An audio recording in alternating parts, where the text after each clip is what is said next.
Competing in high school sports currently requires students to be on teams based on their gender identity at birth. SB 15, called the Save Women's Sports Bill, would make that apply to all college sports teams in Texas organized by public universities and colleges. A hearing was held Monday in the House Higher Education Committee. 1, 2, 3.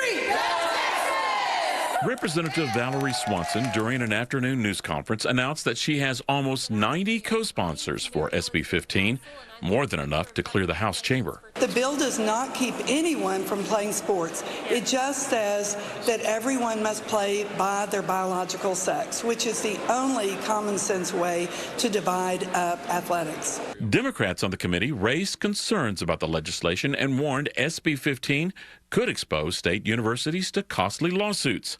Others who testified in opposition described the bill as unfair and unnecessary. We don't ban taller women from basketball for simply being taller than average. What these arbitrary guidelines do accomplish, however, is forcing trans athletes to choose between playing sports and living and competing authentically as themselves. A blanket rule regarding segregation of sports participation does not make competition fair. Speaking for SB 15 was Riley Gaines, a former collegiate swimmer.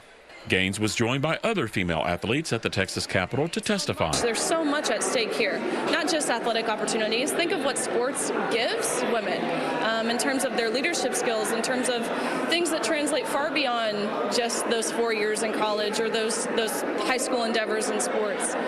So emotional is a good word. State lawmakers were also warned about unintended consequences. They were told that SB 15 could possibly hurt and not help women's sports. I did everything that I could to be fair. Mac Beggs testified about being a high school wrestler who transitioned from a girl to a boy.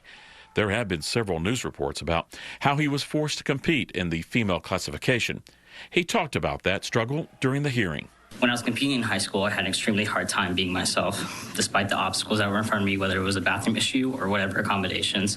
That still didn't stop me from becoming the best athlete I could be, because I love sports and I love participating. State law does allow a girl to compete on boys' teams, but only in special circumstances or when their school district does not have a team in the sport that they play.